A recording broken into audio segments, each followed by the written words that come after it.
isso aí. Eu quero ver a galera do Ministério Jovem de Música e Artes. Levanta a mão também. É o Ministério de Música e Artes. É o MMA do Brasil. Pam, pam, pam, pam. Ministério e Grupo Maranatá. Uma salva de palmas aí. Levanta a mão. Vem cá. Eu tô vendo você aqui. Isso aqui é o quê? Aqui tem um palhaço? Aqui foi um ano comemorativo, né? Então nós fizemos essa camiseta para comemorar um aniversário do grupo. A paróquia Santa Teresa d'Ávila. Hoje é dia de Santa Teresa d'Ávila. 50 anos de paróquia. Como é que é o nome do padre que você quer mandar um abraço? Padre José Eduardo Meschiati. Grande abraço. Aí, Padre José, um abraço. Agora a gente tá falando, tá com esse fundo musical, né? Eu brinquei e realmente né? MMA, Ministério de Música e Artes da Renovação Carismática Católica. Eu sempre brinco com o pessoal que a nossa luta não é contra homens de carne, mas contra os principados e potestades, a guerra espiritual. Só que existe também uma violência real. Inclusive, já que a gente está falando de movimento jovem, a PJ, a Pastoral da Juventude, movimento ligado à CNBB, a Conferência Nacional dos Bispos do Brasil, tem um lema já há alguns anos: chega de violência e extermínio de jovens. E uma das coisas que a gente acompanha nas escolas é um verdadeiro ringue. E na verdade, eu estava conversando com meu pai, ele brincou comigo: hoje tem um MMA, antigamente era na escola, fulano contra fulano. O pessoal já sabia, na porta da escola vai rolar briga.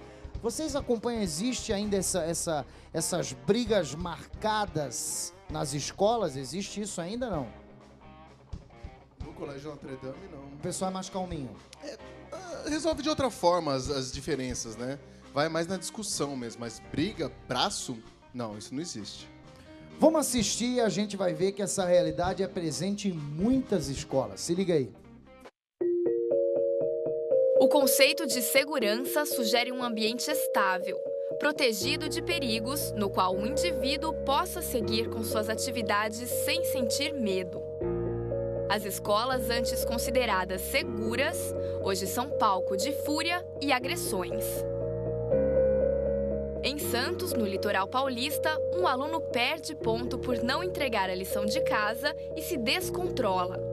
Não contente em apagar todas as notas do diário de classe, ele ainda agride a professora de inglês. Dados do IBGE revelam que 12,9% dos estudantes entrevistados haviam se envolvido em alguma briga no qual alguém foi agredido fisicamente. No que se refere ao envolvimento em brigas com armas de fogo, 4% dos entrevistados afirmaram já ter participado, sendo mais frequentes em alunos do sexo masculino. A insegurança atinge quase 10% dos alunos da rede pública e 5% dos alunos da rede privada.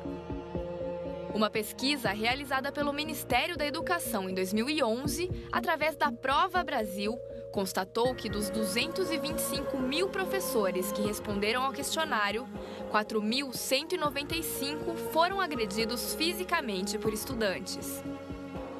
Em outra pesquisa, foi revelado que 46% de 2.000 professores entrevistados afirmaram que a indisciplina dos estudantes é o principal motivo de estresse. É uma triste realidade que a gente precisa encarar. Como eu disse, a gente precisa viver a pedagogia do amor, a pedagogia da amizade, a pedagogia da leveza, mas a poesia é bem concreta, né? A coisa é crua, a verdade é crua, e a violência está aí também entre os alunos e entre os professores também. Quais alternativas que vocês indicam para superar essas dificuldades? O Ricardo até deu uma respirada. Você acabou de tentar resolver de uma maneira bem rápida tudo que a gente vem debatendo aí no mínimo há 10 anos, né? Esse cenário catastrófico da educação que a gente vive não é nacional, né? É preciso que se diga isso, é internacional. O nível de violência que acomete não só o professor, mas o próprio educando dentro da sala de aula é muito alto. Mas, para se combater a violência, é preciso ver todo o mosaico, né? Todas as peças que compõem esse mosaico. E a hora de folga, com toda certeza, hoje, nos dias de hoje, eu afirmo isso, defendo em audiências públicas pelo Brasil. Eu sou o 3º ano seguido, agora a capa da revista Consulex, a revista jurídica com mais de 70 mil assinaturas em nível nacional. Ano que vem eu vou defender isso para a política pública nacionalmente, desse cuidado com a hora de folga do aluno. Fala pra gente, o que você defende sobre a hora de folga? É muito complicado, né? Você ter uma aula maravilhosa, como o Maciel propôs, e depois o aluno sai da escola, volta para casa e o pai não sabe o que está dando para o filho de presente. Então, o menino está jogando, agora está na moda, né? De novo, o GTA, agora chegou a 5ª versão do jogo, custou 300 milhões e chegou a 2 bilhões só na primeira semana de vendagem, já bateu o Titanic, já bateu o Avatar, já bateu outras plataformas. E o jogo é terrível, não tem o que tirar de positivo de um jogo como esse. E a minha intenção não é falar a respeito de um jogo em si, mas dizer o que há por trás de tudo isso, que nada mais é do que a falta de conhecimento dos pais daquilo que o filho faz na hora de folga. Eu estou acompanhando agora, vou entrevistar essa semana agora o Guido Palomba, né, que é o psiquiatra responsável pelo caso do Marcelo Eduardo Bovo Pesseguini, o menino acusado de matar os pais, a família de PMs aqui em Brasilândia, em São Paulo. Esse é um caso emblemático, porque eu venho falando todos esses anos. Uma criança que, aos 13 anos de idade, filho de policiais militar, tinha o sonho de ser assassino de aluguel, montou um grupo na escola chamado Os Mercenários, foi para a sala de aula logo depois de matar a família, segundo os laudos oficiais da polícia. Chegou em sala de aula, tinha uma faca, uma arma, R$300, não levou material escolar e ninguém percebeu nada. Ele escrevia nas redações, a gente tem isso nos laudos também, onde ele dizia que gosta muito de histórias com final feliz, gostava, né? De histórias com final feliz, onde ele era o herói, e que ele detestava escrever histórias com finais tristes. Quer dizer, é bem antagônico a ação cometida, porque foi morto o pai, foi morta a mãe, foi morta a tia-avó, foi morta a avó. Que olhar de esperança a gente tem que ter sobre um caso desse, caso de violência? Qual que é esse quando eu pedi, seria apontar de repente o que a gente poderia fazer para essa violência que se instaurou, para que esses casos não se repitam? Que ações que pais e escola poderiam fazer? De maneira imediata, você não chega no hospital, se o anestesista vai lá e diz: Diegão, é o seguinte, eu não me formei, eu não estudei, mas confia em mim que com amor eu vou aplicar essa anestesia bem na sua coluna e você não vai ficar tetraplégico. Você aceitaria isso? Da mesma forma, um pai e um educador não pode propor nenhum tipo de material, tanto de hora de folga como dentro de sala de aula, sem saber as consequências do que ele está pregando. Então, o primeiro passo é se educar para esse novo tempo. Eu não estou dizendo que uma senhora de 60 anos, 50 anos tenha que ter Twitter, Facebook, não é essa a questão. Eu tenho casos de mãezinhas que foram entrar no Orkut na época para salvar a filha, ficaram tão viciadas quanto a filha, fizeram uma tatuagem no tornozelo, arrumaram um namorado mais novo e foram embora de casa. Então é muito mais é muito mais complexo do que isso. É você entender que a tecnologia está aí para facilitar a vida do homem, mas você precisa estudar muito, Diego. Não dá para comprar uma televisão só se é preto e branco ou a cores. Não, sim, com certeza. A gente tem que Você tem que estudar. Existe, inclusive, eu acredito muito nisso, que a gente precisa alfabetizar os filhos para mídia. Existe uma maneira crítica de se ver televisão, de se estar na internet. Eu tive a alegria também de estar aqui com um palestrante do Vaticano. E ele dizia, ele tem um conceito de cyberteologia. Spadaro. Exatamente, o padre Antônio Spadaro. A gente conversava e ele deu um curso em vários lugares do Brasil e ele dizia que não tem como, a nossa vida não tem mais uma vida na internet e uma vida fora da internet. Não tem como. A internet é perigoso, não dá mais para ficar na internet. Cuidado. Não. A vida é perigosa. Então você vai ter que ensinar o quê? Você vai ter que ensinar o seu filho a viver na internet, com a internet, porque isso não se tem mais como a gente... A internet não é um ambiente, não é só quando você entra no computador. As relações estão perpassadas por essa maneira de viver. Não é isso, Marcel? Fala com a gente. Fala, Marcel. Você que tá com essa camisa, você que é um jovem... Levanta, Marcel. Levanta, Marcel. Bonita, né? Professor de ensino religioso, para a gente relembrar da Jornada Mundial da Juventude. Direto do Rio de Janeiro. Lá a gente teve, por exemplo, casos de violência querendo estragar a festa da Jornada Mundial da Juventude. Como lidar com a violência? Olha, assim, o nosso querido Ricardo foi lá no Notre Dame fazer uma palestra para os nossos alunos. E interessante como, assim, a perspectiva de, olha, não é comigo, legal, existe essa violência, mas não é comigo. Ao final da palestra, estava lá a presidente e as presidentes da Associação das Vítimas do Realengo, no Rio de Janeiro. E foi um choque tão grande para os alunos ver que, essa violência toda vitimou. E as mães das vítimas, ou vítimas, estão aqui. E elas querem falar com vocês. E aí os alunos tiveram nossa, teve uma choradeira, foi uma choradeira assim. E aí eles perceberam, não é com a gente, mas é com elas. Então, a gente tem que se solidarizar. Então, você não pode compactuar com jogos de violência, sabendo que isso provoca, sim, né, em pessoas perturbadas, enfim, né, momentos que podem ser a vida de pessoas. Cadê o compromisso com a vida, não é verdade? E nós fizemos lá no 9º ano, que foi o ano em que a série que o Ricardo foi dar a palestra, todo um trabalho de conscientização da violência, que é impressionante. É esse discurso que você vê em qualquer jovem. Não, mas isso aqui é só um lazer. Né? Isso aqui não vai afetar a minha cabeça. E aí, quando você começa... a sua não. Mas afeta a cabeça de pessoas? Afeta. De pessoas, afeta. A minha não. Então, assim, a primeira coisa é essa consciência de que todos nós podemos ser vítimas em potencial da cultura da violência. E começar a banir essa cultura da violência.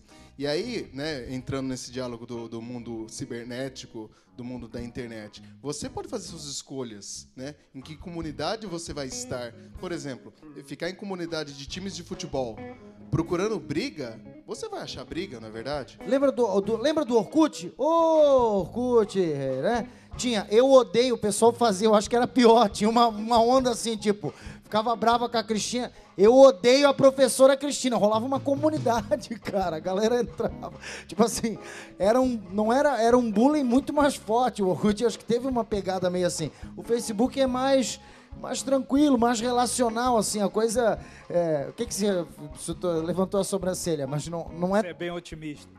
Não, eu sou otimista mesmo. Olha, eu acho que a gente tem que ter... Eu sou muito pelo Papa João Paulo II. Ele dizia sempre, olha, em tudo a gente precisa ter um olhar de esperança. Eu acho muito isso, que a gente precisa ter sempre, apesar de tudo, apesar dos pesares, apesar de mim, eu tenho que ter um olhar de esperança. Diego, você não pode perder a dimensão do risco, né? Se você vir aqui no dia a dia uma criança entrando numa zona de prostituição, você vai ligar para a polícia imediatamente. Na internet não tem como fazer isso. Então, quantos professores se relacionam com crianças de 11 anos, 10 anos? E o primeiro princípio qual é? Você não pode abrir conta no Facebook se você for menor de 13 anos de idade. Como é que você vai falar com uma criança de 7, 8? Você está legitimando de alguma forma algo ilegal. Então, são princípios básicos que ajudam nesse desenvolvimento. Então não é que, tipo assim, tá tudo perdido. Tem mecanismos de segurança, inclusive, que os pais podem se valer deles, né? Um deles é o que você falou, é se ligar. Então, se o seu filho for menor de idade, pelo amor de Deus, cuidado aí, meu garoto, né? Presta atenção. Agora a gente teve um Povo Fala. Vamos ver o que o povo acha sobre violência na escola. Se liga aí. E você já viu algum tipo de briga, assim, na sua escola? Algumas... Muitas. Várias. Na saída da escola mesmo, direto acontece. Eu acho que quando a pessoa briga na rua é porque já viu o exemplo, né? Se vê alguém brigando, vai brigar também. Eu acho que isso aí é um problema que a sociedade está tendo, que está sendo geral. Pode ser que está relacionado à situação da educação e a falta de amor pela humanidade uns com os outros. Isso depende muito da educação da família, da condição de vida social, é bem relativo. É difícil falar, porque o filho é de outra pessoa, o professor não tem muita ação nesse caso, e às vezes o professor fica refém da criança. Eu tenho um filho em idade adolescente, e aí eu dou uma base para ele que o professor é muito importante na vida dele, ele não pode desrespeitar. Não é fácil para um professor sair de casa para ser desrespeitado dentro de uma escola. Eu acho que uma pessoa que é bem educada, ela nunca vai agredir alguém que que está ensinando ela e vice-versa. Eu acho que a fala dessa última menina foi conclusiva, né? Se a pessoa é educada em casa, não tem agressão em casa, ela vai agredir o professor? A possibilidade é muito menor, não? É, bem menor. Eu já percebi que tiveram alunos que eu dei aula, e que você vai estudar o contexto, por que ele está agindo daquela maneira, por uma nota baixa ou qualquer coisa relacionada, que ele começa a gritar, ele começa a chutar a carteira, e você vê que vem de casa, a educação que ele tem. Você vai conversar com o pai ou com a mãe, o pai ou a mãe estão gritando ao invés de conversar. Então, eu acredito que está bem relacionado com a família também. Então, na escola, você está falando da sua escola, citou várias vezes o exemplo que o Ricardo foi lá, enfim. Não seria importante também não reunir o pai só para falar de nota, mas para conversar, tentar palestra para os pais também? Você dá palestra para os pais também, Ricardo? Como é que é? Semanalmente, né? É importante também fazer esse trabalho continuado com os pais, não tenha né? dúvida. E acontece algo bem legal, que é... Eu primeiro falo com os alunos, depois com os pais.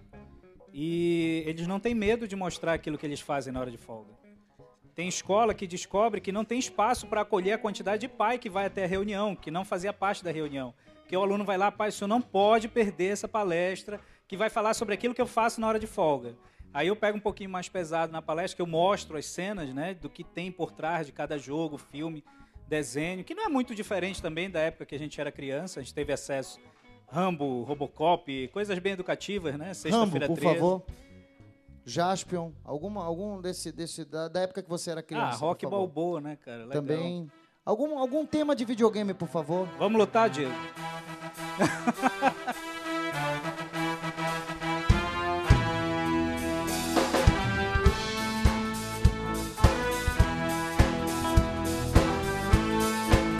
E aí, você fala pro pai, o pai desespera. O pai descabela. Legal. O pai descabela, e aí? Esse é um ótimo exemplo. Todo mundo que assistiu o filme do Rock e viu no filme um filme de boxe, viu errado o filme. Não é um filme de boxe. Você citou Santa Teresa d'Ávila, é a mesma coisa.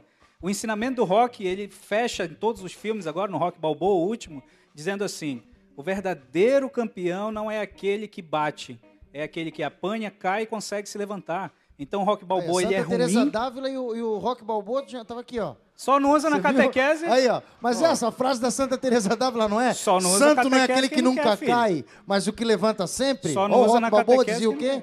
A mesma coisa. Aí, exatamente a mesma coisa. Tá aí, cara. Um cara que é ruim, ele é um péssimo lutador de boxe, muito ruim, analfabeto, mas é um lutador da vida. Mas tem um princípio do jiu-jitsu, inclusive meu irmão, quero mandar um grande abraço para os meus irmãos, a Bárbara, o Cristiano e o Rodrigo. O Rodrigo é campeão catarinense, né, de jiu-jitsu. E a gente tava explicando pro meu cunhado... Desisto de lutar com você, que você vai chamar os parentes. Mas eu também. A gente tava falando pro meu cunhado, ele tava explicando o quê? Mas o que seria o jiu-jitsu? É a arte sutil de quebrar ossos. Ele tava explicando pro meu cunhado, para ele não mexer com a minha irmã, que poderia surtir algum efeito. Agora, a arte marcial tem isso. Praticar uma arte marcial seria uma maneira de lidar com a violência para luta e não para a briga? Porque tem isso, eles me explicavam muito, olha, a gente lá não briga, inclusive tem até a pessoa, tem momento que a pessoa desmaia, desiste, mas não fica para machucar o outro, para brigar, não é nesse sentido, né? Mas num esporte. Como é que vocês veem isso? Será que o MMA, gente, tá realmente... o que vocês acham do MMA? Não tá violento demais? Tem gente que é legal, é bacana, o Brasil tá aí. Mas será que não é muita violência exposta? O que vocês estão achando aí? Em relação ao Vale Tudo, o MMA é bem mais light, né? Porque no Vale Tudo era permitido o tiro de meta. Sabe o que é tiro de meta? Eu acho legal falar sobre essas coisas do cotidiano, que o pessoal que está mergulhado entende, entendeu? Caiu, o cidadão botou a cabeça para baixo, podia chutar. Então hoje, morrer alguém no octógono é muito difícil. Só que o nosso lutador principal... Aquele que tem uma voz bem legal. Aquele que fala assim. Um grande abraço pro Anderson Silva, Spider. Então, perdeu uma chance enorme, né, de educar uma geração. Teve uma das lutas que ele não foi... A primeira luta que ele perdeu, né? Não agiu desportivamente muito bem. Mas aí eu não posso botar a culpa no atleta. Acho que não é o MMA o problema da sociedade. Não é a quantidade de filme, nem a quantidade de jogos. O grande problema é que não tem ninguém do lado para ajudar a criança a compreender. Para ajudar o Pedrinho a entender, eu me lembrei do Pedro agora, do meu filho. Sabe qual é um desenho extremamente perigoso, Diego? Desenhos bíblicos. Extremamente perigoso. O meu filho viu um episódio que Jesus ia e ressuscitava a pequena Sara. Eu, como um bom pai, tenho DVD, botei para ele ver 50 vezes no mesmo dia. No final do dia ele chegou, pai, eu quero morrer, porque Jesus vai lá e vai me ressuscitar. Que diferença isso tem para o menino que imita o Homem-Aranha e pula da estante, para o menino que imita o Super-Homem, que quer parar o carro no meio da rua? Então, tudo é falta do adulto do lado. A maneira de ver, né? Educar a ver. Não tenha dúvida. E assim, tem que entender para o adulto que é chato. Você faz por amor e caridade. Para nós adultos é difícil brincar de carrinho, ter a mesma imaginação. É insuportável a galinha pintadinha, ainda que você consiga brincar. Não, é legal. Não, é chato pra caramba. Porque você não tem que ouvir o dia todo. Ave Maria. Vamos fazer o seguinte, em homenagem a ele, por favor, a gente vai pro intervalo. Levanta, Pedrinho. Vem cá, Pedrinho. Vem aqui pertinho do agora teclado. Ele vai dançar. Vem cá pertinho. Um tema da Galinha Pintadinha, por favor, ou qualquer música do universo infantil. Tá bom? A gente vai pro intervalo e vai voltar falando de educação de filhos. Hoje, no Dia do Professor, tá aqui, ó, a Cristina, o Maciel e o Ricardo e a galera do Grupo Jovem Maranatá. Levanta a mão aí! E a participação do Pedrinho, olha aqui, ó, com a professora, a mãe dele, a Janaína. A gente volta já!